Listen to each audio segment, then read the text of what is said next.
சொல்லுக சொல்லை பிரியோர் சொல் அச்சொல்லை வெல்லும் சொல் இன்மை அறிந்து சொல்லது சொல்லப்படும் விதத்தில் வெல்லும் தன்மை பெறுகின்றது. எதுவும் செல்லாத இடமும் சொல் செல்லும். அந்த சொல் இவ்வாறு இருக்க வேண்டும் என வள்ளுவர் சொல்கிறார்.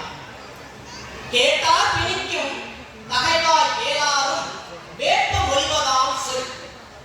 ஒரு சொல்லை விளங்க சொல்லலாம், முழங்க சொல்லலாம், கேட்போர் பலர் வாழ்வு துலங்க சொல்லலாம்.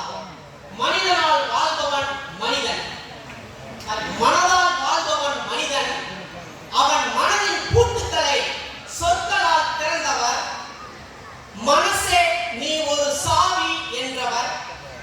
சொல்லின் செல்வர், அஞ்சனை மைந்தன், சொல்லின் வேந்தர், கோமதி மைந்தன், நம் காவிரி மைந்தன், கலை மாமணி, சொல்வேந்தர் திரு சுகி சிவம் ஐயா அவர்களை அன்புடனும் மரியாதையுடனும் இந்நிகழ்ச்சிக்கு வரவேற்கிறோம்.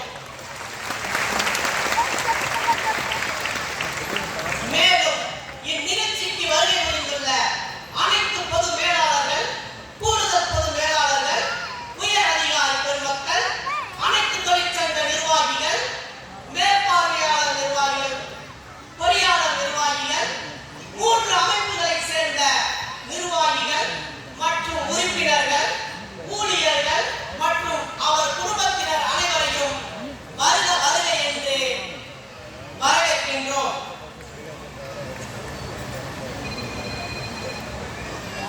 ஐயா அவர்களின் பேச்சையும் கருத்துக்களையும் தொலைக்காட்சி வழியாக கண்டுகளித்தோம் நாம். இன்று ஐயா அவர்கள் இந்த சீரும் சிறப்புமிகும் டாக்டர் அம்பேத்கர் பிறந்தநாள் விழாவிற்கு கலந்து கொள்வதற்கு ஏற்பாடு செய்த மனிதவளத்துறையினருக்கு நெஞ்சார்ந்த நன்றியை தெரிவித்துக் கொள்கிறோம். மேலும் இனிய மாலை பொழுதில் தென்றல் வீசும் நேரத்தில் மனதை மயக்கும் இசையை தருவதற்காக தந்து கொண்டிருந்த இனியும் தரவிருக்கின்ற யாழ் இன்னிசை குழுவினர் அவர்களையும் அன்புடன் வரவேற்கின்றோம்.